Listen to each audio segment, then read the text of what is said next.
श्री भक्त गोपाल चरवाहे का। पहले ऐसा हुआ करता था कि सबकी गायें जैसे चराए तो सब लोग अन्न आदि जो है उसके घर भिजवा देते थे और गायें छोड़ देते थे। वो ग्वाला ही कहा जाता था। सैकड़ों लोगों की गायें चराता था और उसके घर में अन्न आदि जो आवश्यक सामग्री है भिजवा दी जाती थी। ना तो एक अक्षर वो पढ़ा लिखा था और ना कभी उसने भगवान का नाम या कोई चर्चा सुनी थी। उसके कोई परमार्थ से संबंध ही नहीं था। बस गाय चराते थे, जंगल में रहते थे, पत्नी भोजन पहुंचा देती थी और परिवार चलाने के लिए गांव के लोग दे देते थे अन्न, क्योंकि सबकी गाय चराते थे। ना तो उसको किसी धर्म का ज्ञान था, ना किसी साधना का ज्ञान था। एक दिन देखा जंगल से एक मंडली जा रही संतों के। ओ श्री राम जय राम जय जय राम, श्री राम जय राम, ऐसे कीर्तन। संत जन पहले मंडली बना के चलते थे, तो नाम कीर्तन पद कीर्तन ऐसे। उसको बड़ा आनंद आया। उसको लगा कि इतने झूम झूम कर संत जन गा रहे हैं, किसी से बात नहीं की, पकड़ लिया। अब पूरा तो नहीं, बस उतना राम राम राम राम ऐसे करने लगा। देखो कई बार कहा है, यदि आप बिना गुरु मंत्र के भी नाम जप करेंगे तो नाम जप आपको गुरु तक पहुंचा देगा, क्योंकि गुरु प्रदत्त नाम भगवत साक्षात्कार कराता है। 50 वर्ष की अवस्था लगभग हो गई थी। कभी कोई तीर्थ याटन, धर्म कार्य, शास्त्र स्वाध्याय, सत्संग कुछ नहीं। देखो कृपा, विश्वास। अब वो अलौकिक ढंग से नाम में मिठास लगने लगी उसको, तो जोर जोर से कभी कभी नाच पड़ता, चरवाहा ना गाता, तो और जो लोग थे उसका उपहास करते। अरे नरक में भी ठौर नहीं मिलेगी, जिंदगी में कुछ पुण्य नहीं किया, ये ऐसे लोग बहुत उपहास करने वाले। ऐसे करने से क्या मिलेगा, नाम से कुछ हो जाएगा। उसने कहा हमने तो कभी सोचा ही नहीं कि कुछ होगा, हम तो ऐसे ही गा रहे। पर ये लोग उपहास कर रहे हैं, क्या गलत है क्या ऐसा गाना? जब तक दृढ़ ज्ञान नहीं होता तब तक माया फिसला सकती है। उसने कहा कि हम किसी लाभ के लिए, बैकुंठ जाने के लिए या कोई लाभ के लिए नहीं जपते, हमें तो अच्छा लगा, वो गा रहे थे संत जन तो हम गाने लगे। क्या सही में आप लोग समझते हैं कि ये गलत है? उनका तुम मूर्ख हो, तुम्हारी क्या समझ में आए? और उपहास करते उसका। उसके मन में एक बात आई, कोई ये प्रमाण दे दे मुझे कि ये जो मैं संतों के मुख से सुना नाम, ये परम सत्य है, ये परम सुखकारी है, और इससे क्या बैकुंठ मिल जाएगा? कोई तो मिले मुझे। और जब किसी के हृदय में ऐसी आकांक्षा होती है तो वही मिल जाते हैं जो सबके हृदय की जानते हैं। एक दिन उसने देखा जब लोग दिल्ली की हंसी मजाक कर रहे थे, उसी समय एक लंगोटी पहने हुए, हाथ में कमंडल और दंड धारण किए हुए कोई वीतराग परमहंस दौड़ा, चरणों में गिर गया। महाराज महाराज, बस एक बात आप बता दीजिए, जो हम राम राम कह रहे हैं, ये लोग उपहास करते हैं, क्या इससे हमारा कल्याण हो जाएगा, बैकुंठ मिल जाएगा?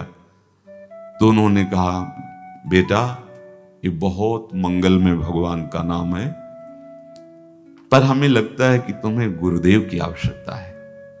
यदि तुम गुरु कृपा पात्र बन जाओ तो इन उपहास करने वालों की बातें तुम्हारे मन में नहीं लगेंगी और निश्चित तुम्हें भगवत साक्षात्कार हो जाएगा। तो पैर पकड़ लिया और कहा महाराज आप ही गुरु बन जाओ ना हमारे, आप ही हमें मंत्र दे दो। तो उन्होंने कहा हम तो तीर्थ यात्रा में हैं, ऐसा हम नहीं कर सकते, पर यदि तुम भगवान से प्रार्थना करोगे तो तुम्हारे कल्याण के लिए सदगुरु प्राप्त हो जाएगा। इसलिए जैसे कोई पूछते हैं किसको सदगुरु बनाऊं, तुम कहते किसी को नहीं, पहले भगवान को मानो, श्री हरि को, जगत गुरु श्री कृष्ण को, फिर उनसे प्रार्थना करो कि यदि आप आवश्यक समझते हो कि सदगुरु के रूप में आप आकर के हमारा कल्याण करेंगे तो मुझे पहुंचा दो, या आप स्वयं आ जाओ। मैं नहीं खोज कर पाऊंगा, मेरी वो दृष्टि नहीं है कि मैं किसी महापुरुष को पहचान सकूं। मैं तुमसे सत्य कहता हूं, सदगुरु की जो शरण में हो गया तो उसके जीवन नौका की डांट सदगुरु अपने हाथ में ले लेते हैं। फिर उसको कोई भय, कोई उपहास, कोई लज्जा नहीं सताती। वो सुख पूर्वक इस दुखद अपार संसार समुद्र से पार हो जाता है। पर बेटा, तेरे ऊपर भगवान की बड़ी कृपा है, क्योंकि तू संतों को मानता है। तू मेरी बात पर विश्वास कर ले, अंदर से तू एकांत में रो, तुझे सदगुरु मिल जाएंगे। अब ऐसा कहकर वो अपने राह में चले तीर्थ यात्रा के लिए। अब वो खोजता, एकांत में बैठकर देखता, कभी कभी वो पेड़ पे चढ़ जाता कि कोई संत तो नहीं आ रहे हैं। अब उसके लिए वहां भोजन पहुंच जाता, पाता, गाय देखता और बस खोज करता कि सदगुरु आ जाए, सदगुरु आ जाए। बहुत समय व्यतीत हुआ, पर उसका विश्वास नहीं टूटा कि संत ने कहा था कि तुम भावना करो कि सदगुरु आ जाएंगे। भगवान सदगुरु बन करके आ गए, वही है सदगुरु। देखा सामने से बड़े तेजस्वी महात्मा बड़े तीव्र गति से आ रहे। वो दौड़ा, गुरुदेव गुरुदेव, चरणों में लौट गया। चरणों में जे ही गिरा तो एक बिजली सी दौड़ी उसके हृदय में। अब बात बन गई, गुरु मिल गए। वो खड़े हो गए, देखते ही सात्विक भाव उत्पन्न हो रहा है, आंसू निकलने लगे। देखते ही मन में आया कि जो संत कह रहे थे सदगुरु मिल जाएंगे, यही हमारे सदगुरु हैं। हृदय में उत्साह, आतुर आवाज, प्रभु मुझे भवसागर से पार करने वाला गुरु मंत्र दे दो। ऐसे थोड़ी दीक्षा दी जाती कि गली चलते दी जाए, दूंगा। जा पहले स्नान करके आ, फिर एकांत स्थान में बैठेंगे, फिर तेरे को उपदेश देंगे। बोला, महाराज मैं जंगली आदमी हूं, गाय चराता हूं, हमारा घर बार से कोई आना जाना नहीं, यही भोजन आ जाता है। संत ने कहा, अच्छा स्नान करो। स्नान करके आए, एक पेड़ के नीचे। भाई मैं तुझे कुछ नियम दूंगा, कुछ शर्त। तो अब महाराज गंवार आदमी है, ना हम आपका कोई नियम पालन कर पाएंगे, ना कोई व्रत पालन कर पाएंगे, ना कोई साधना कर पाएंगे। आप देख लो हमारी हालत। 50 साल का हूं, पढ़ा लिखा बिल्कुल नहीं, कोई धर्म कर्म नहीं जानता, गाय चराता हूं।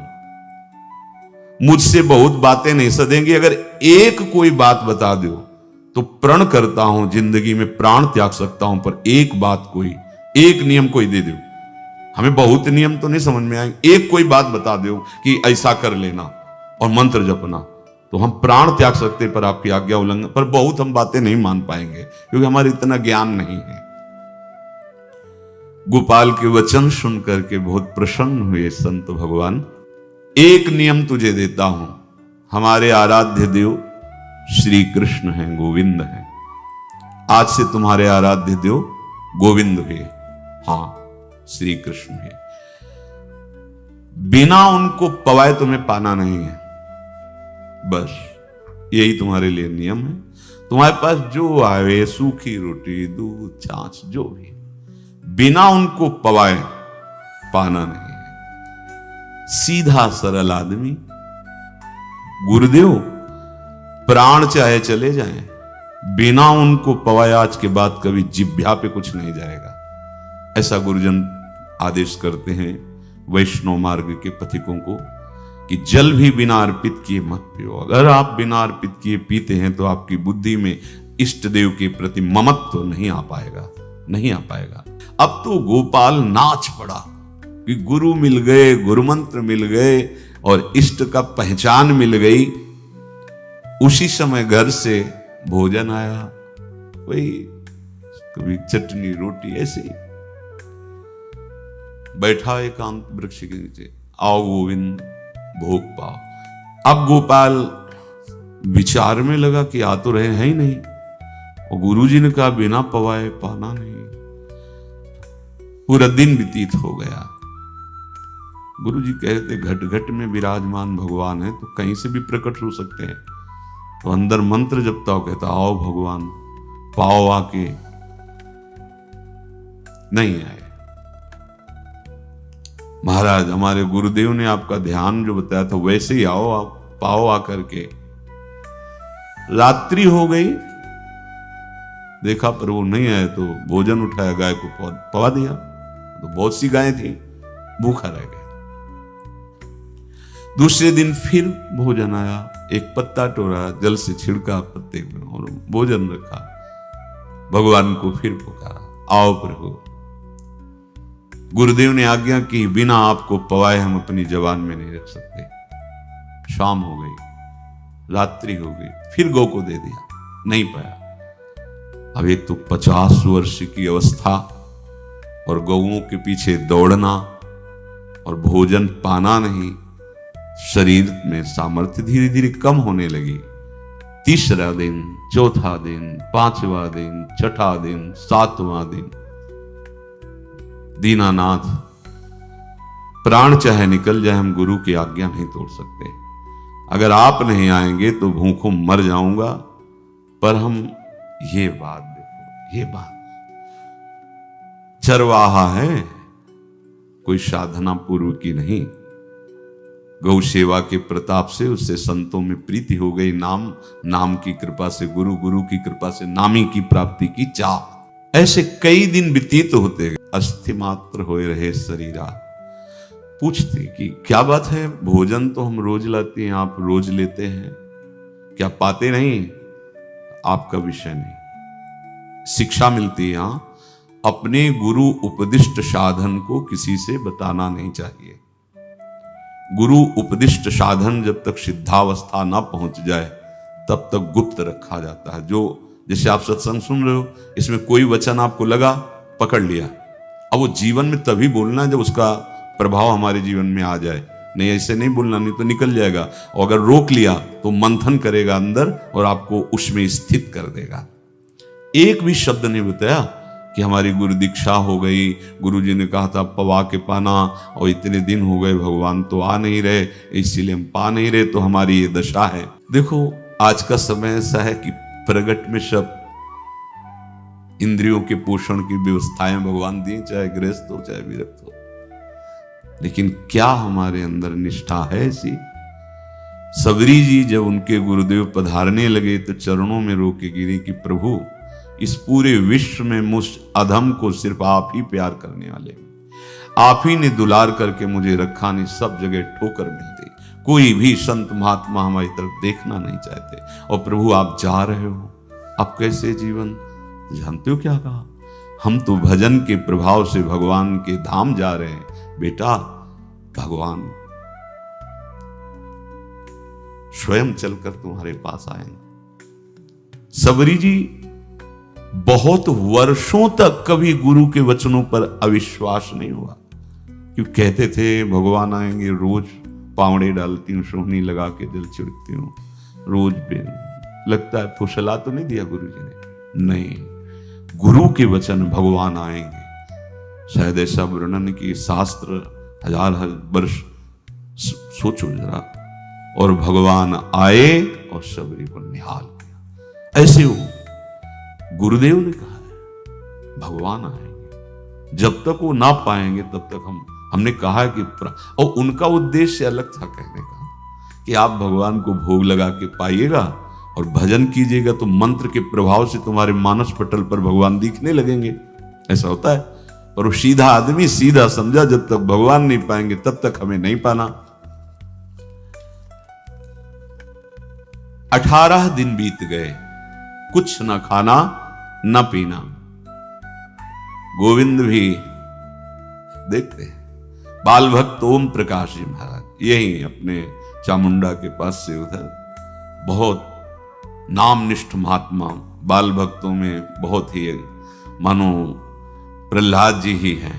जैसे प्रहलाद जी नामनिष्ठ भगवान-निष्ठ, घट घट में भगवान को देखने वाले, ऐसे श्री ओम प्रकाश जी बाल भक्त। बड़े बड़े महापुरुष गए, हरि बाबा, उड़िया बाबा, सब बस वो यही कहते कि ये श्री कृष्ण का आदेश है। फिर शायद 50 के भी ऊपर दिन गए थे, ऐसे 70 दिन। 70 दिन तक उस महापुरुष ने कुछ नहीं खाया, सशरीर अंतर्ध्यान हुए, आज समाधि उनकी बनी। हे, जब महत्व भगवान का जग जाता है तो शरीर का महत्व नहीं। अच्छा, प्राणनाथ जब प्राणों का पोषण कर रहे हैं तो अन्न में भी तो प्राणनाथ की ही दी हुई शक्ति है, तो बिना अन्न के भी उनका पोषण हो रहा है। पर ये भागवती का आदेश से, मनमानी करने से नहीं। मनमानी करने में फिर मार्ग रुक जाएगा। भगवान आदेश करते हैं अपनी वाणी से, युक्ताहार विहार से, उचित आहार विहार, वो तो भगवत आदेश होता है। 18 दिन बीत गए, 19वें दिन जब भोजन आया तो पेट के आते सब सिकुड़ गई थी। वैसे ही 50 वर्ष के थे, आंखें धस गई थी, उठने की ताकत नहीं। पत्नी ने फिर कहा कि आप कुछ तो बताइए कि क्या आपको कोई रोग हो रहा है, आप भोजन नहीं पा रहे, मैं रुक जाऊं यहीं आपकी सेवा के लिए या आप घर चलिए। कोई उत्तर नहीं, आप जाइए, हम ठीक हैं। ऐसा फिर धीरे से पत्ता लाए, छिड़का, भगवान आओ पाओ आकर के। शाम हो गई, फिर गाय को दे दिया। विचार कर लिया कि अब मरना ही है, मुझ जैसे अधम के पास भगवान तो आएंगे नहीं, वो तो भगवान है, पर मैं अपने गुरु के वचन नहीं तोड़ सकता, मर चाहे जाऊं। 27 दिन व्यतीत हो गए, एक कवल भी अन्न नहीं पाया। न चलने की शक्ति थी, न पत्ता लाने की शक्ति थी, न जल छिड़कने की शक्ति थी। जिस पात्र में भोजन लाई थी, लेटे ही लेटे खोला और कहा, प्रभु मुझे पता है आप इस शरीर से नहीं मिलोगे, पर आप जान लो मैं अपने गुरु की आज्ञा का उल्लंघन नहीं करूंगा। ये मतलब जितने महान हुए हैं सब निष्ठाओं में निष्ठावान हुए हैं, अपने लोग फिसड्डी हैं। जरा सा कोई दुख, जरा सा कोई सुख, फिसल जाते हैं। प्राण अनंत जन्मों की बिगड़ी 27 दिन क्या होते हैं, क्या होते 27 दिन? अनंत जन्मों का जमा कूड़ा करकट भगवान साफ कर रहे हैं। यस, जो तन्मयता, गुरु निष्ठा, जो प्राण भूख से व्याकुल, सब भस्म हो रहे हैं पाप अनंत जन्मों के। अनंत जन्मों, जैसे हम सोचे कि भगवान इतने निर्दयी कैसे हैं? नहीं निर्दयी, आत्मा को कुछ फर्क नहीं पड़ता। और शरीर ने जो किए हैं जन्म जन्मांतरों के, वो निष्ठा के कारण दुख नहीं पहुंचेगा। निष्ठावान को दुख नहीं पहुंचता, वो आपको दिखाई देगा दूर से, उसको दुख नहीं पहुंचता, क्योंकि निष्ठा का कवच है, वो कभी कोई भेद नहीं सकता। किसी भी माया के यंत्र में ताकत नहीं कि निष्ठा को भेद सके, उसी को निष्ठा कहते हैं, नहीं भेद पाए। 27वां दिन है। पति की दशा देख करके कहा, स्वामी अब तो आप कहोगे भी तो मैं नहीं जाऊंगी, हम आपकी दशा, इशारे से कहा आज भर चली जा, क्योंकि उसको लग रहा था आज प्राण निकल जाएंगे। आज भर चली जा, फिर कल से जैसी तेरी आज चली जा। इशारे से, बोलने की भी सामर्थ्य नहीं थी।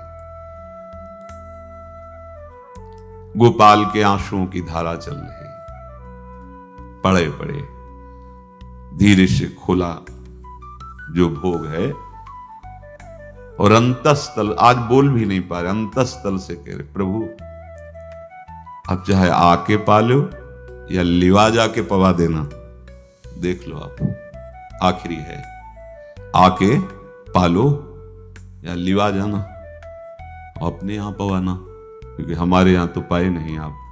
बड़े प्रेम से अंदर से आवाज आई, गोपाल। खुली, क्योंकि बोलने की हिम्मत ने, ये अंदर से प्रार्थना की थी, गोपाल वो अमृतमय। गुरुदेव ने कहा था कि उनकी वाणी से अमृत बरसता है। एकदम आंख खुला, देखा वही पीतांबर, वैसे ही मोर मुकुट, वही मुरली, वही करधनी, वैसे नूपुर, वैसे ललित त्रिभंगी। गुरुदेव ने जैसा वर्णन किया था वैसा ही सुंदर रूप गोपाल के सामने। प्रभु मुखमंडल की मनोहरता देखकर निहाल हो गए। ए निहाल कर देंगे, थोड़ी पीड़ा सहना सीखो। सहत सहत बाढ़े भगति, ग्रह तन गुरु हितगार, ग्रह तन गुरु हितगार हार अपनी करिमा। सेवक जी कह रहे हैं, देखो, ग्रह तन गुरु हितगार हार अपनी कर, तन मन प्राण गुरु वचनों पर न्यौछावर, जो भी सहना पड़े सहूंगा। मिल गए प्रभु। प्रभु दूर नहीं है। प्रिया प्रीतम बहुत कृपालु हैं। मानो करोड़ करोड़ काम की सौंदर्यता को हे करते हुए प्रभु के लावण्य का प्रकाश हो रहा है।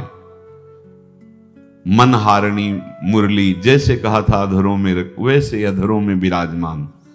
अच्छा, खास बात ये, ना कोई गाय देख पा रहे, नहीं कोई और चरवाहा देख पा रहा। ये भगवान को, जैसे इस सभा में किसी से बात करें भगवान, किसी से मिले तो पास बैठा व्यक्ति भी नहीं देख पाएगा, ना जान पाएगा, क्योंकि प्राकृतिक इंद्रियां, प्राकृतिक शरीर, और वो चिदानंद में, वो तो जिसको दर्शन देंगे तो पहले दृष्टि प्रदान करते हैं। भगवान जिससे मिलते हैं पहले दृष्टि प्रदान करते हैं, तो गुरु रूप से दृष्टि प्रदान। ये जो अंतर में पुकारा ना, वो अंतर दृष्टि खुल गई, सामने देखा। इतना सुंदर विश्व मोहिनी भगवान श्री हरि का ललित त्रिभंगी रूप कि गोपाल की आंखें नहीं टिकी। इतना सुंदर रूप, आंखें भगवान के तेज के आगे बंद हो गई। जेवी बंद हुई तो देखा मानस पटल पर वैसे ही ललित त्रिभंगी। फिर खोला, देखा सामने भगवान मुस्कुराए, सामर्थ्य प्रदान की। देखो अर्जुन के साथ ही तो खेलते भगवान सखा भाव से, रथाक रहे हैं, लेकिन भगवान का विराट स्वरूप देखने की सामर्थ्य अर्जुन में थी क्या? दिव्य दृष्टि प्रदान की। फिर भी कांप रहे थे अर्जुन जी भगवान की दिव्य दृष्टि संपन्न नेत्रों से उस विराट महिमा को देखकर कांप रहे थे अर्जुन। ये तो माधुर्य रूप प्रभु का है। उसने मानो इशारा किया प्रभु को कि हमारी सामर्थ्य में सकिल कर आ जाऊं, नजदीक आप आ जाओ। आ गए, अपना माथा प्रभु के चरणों में रखा, आंसुओं से भगवान के चरणों का प्रक्षालन कर रहा। देखो गांव का गाय चराने वाला ग्वारा, जिसको कोई धर्म कर्म का ज्ञान नहीं, कोई भक्ति का ज्ञान नहीं, कोई शास्त्र का ज्ञान नहीं, भगवान ने फिर उसको उठाया और अपने हृदय, ज्यों हृदय से लगाया, हष्ट पुष्ट स्वस्थ सब, अंतर बाहर पूर्ण, कोई पीड़ा नहीं, कोई दुख नहीं, बिल्कुल तेजस्वी स्वरूप।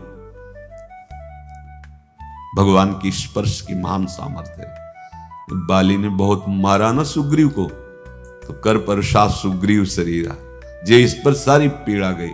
भगवान अमृत सावी है, भगवान दिव्य चिदानंद भाव देने वाले हैं। अब तो सुरमुनि वांछित प्रभु की छाती से लपटा है। ये ऐसा ना सोचो कि कहानियां हैं, ऐसा ये सत्य विषय आप भी प्राप्त कर सकते हैं। इसी के लिए रोज सत्संग होता है। जब वो भगवान से लिपट कर छाती में अश्रु की बूंदे, तो भगवान ये था माम प्रपद्यन्ते, भगवान की अश्रु बूंदों से गोपाल का अभिषेक हो रहा है। मानो सुदामा मिलन हो रहा है। जैसे भगवान को दैन्य बहुत प्रिय है। तभी भाई जी महाराज कहते हैं पद में कि बुद्धिहीन बना दो हे भगवान, हमें बुद्धिहीन बना दो। ये जो बहुत बुद्धि चलती है ना, इसके लिए दौड़ भाग है। नहीं, सीधे प्रभु हमारे हैं, हम प्रभु के हैं। नाम जप आश्रय भगवत प्राप्ति निश्चित। भगवान बोले, प्यारे गोपाल अब तू रो मत, देख मैं तेरे प्रेम में पगी हुई ये जो सूखी रोटियां हैं अभी पाता हूं।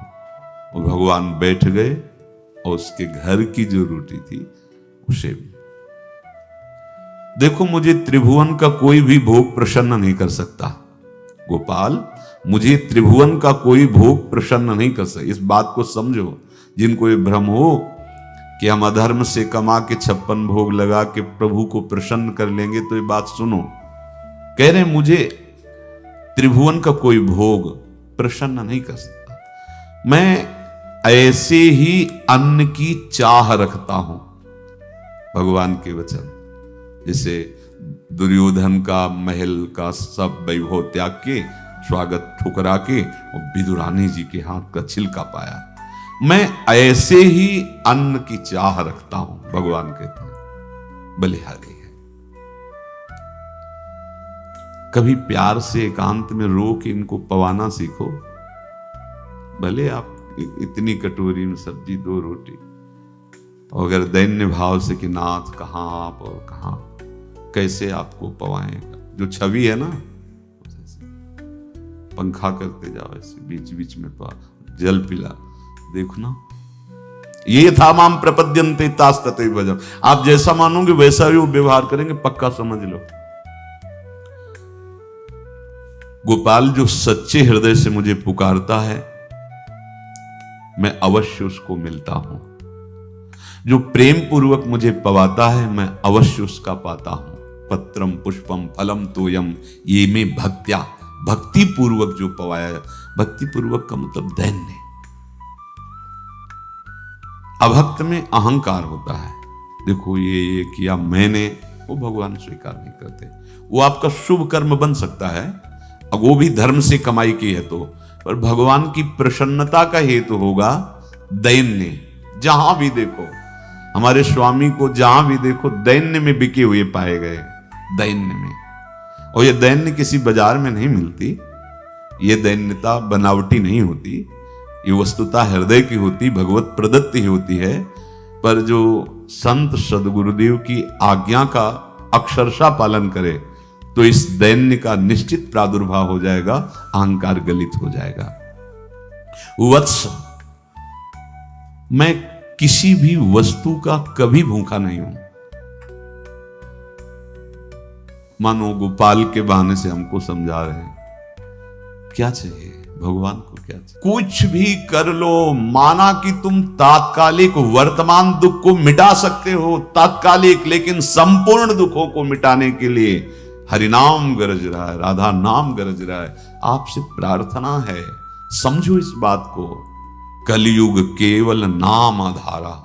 देखो, सुन के राम राम शुरू किया, मिल गए सिद्ध सदगुरुदेव, दे दिया मंत्र, बता दी निष्ठा, और मिल गए भगवान। और भगवान कह रहे हैं अब तेरे जीवन में कभी दुख का लेस नहीं रहेगा, तू अब घर जा, अब किसी की गाय चराने की जरूरत नहीं है। कुल परंपरागत तेरे लक्ष्मी बढ़ती रहेगी, तुझे कुछ करने की जरूरत नहीं। देखो, बड़े बड़े सोने के पहाड़ किसी सुनार ने बनाए क्या? प्रभु ने तो बनाया। भगवान हंसते हंसते समझ ही नहीं पाए और अंतर्धान हो गए। अभी गोपाल कुछ अपने मन भर के देख नहीं पाया था, कह नहीं पाया था, भगवान अंतर्धान हो गए। अब तो चिल्ला चिल्ला के रोने लगा और विवश होके आंख मूंदी तो देखा उसके मानस पटल पर छाए। अब तो राजी हो गया कि ये मेरे प्रभु ऐसी जगह विराजमान हो गए, कोई देख नहीं पाएगा, हम रोज बात करेंगे, रोज दर्शन करेंगे। नारायण या गौर श्याम को हृदय निकुंज बसइए। तो इसलिए धैर्य धारण करके, कितना भी कष्ट हो, अब पीछे मत हटो, फिसलो मत। माया अपने पार्षदों को भेजेगी। प्रभु का चिंतन छूटे वो कुछ भी स्वीकार नहीं। प्रभु का चिंतन होते हुए जो हो रहा है उनका सृष्टि का कार्य है, जो जो जिसको सेवा दी हो रहा है। हमारा प्रभु का आश्रय अगर बदला किसी व्यक्ति का आश्रय या किसी अन्य का आश्रय, बहुत घाटा हो जाएगा।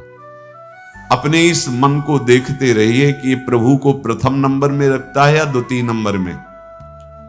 हमें तो लगता है हो सकता है चौथे पांचवें नंबर पे रखता हो। अगर आपको यह वीडियो पसंद आई हो तो इस वीडियो को लाइक करें और मेरे चैनल को सब्सक्राइब करें।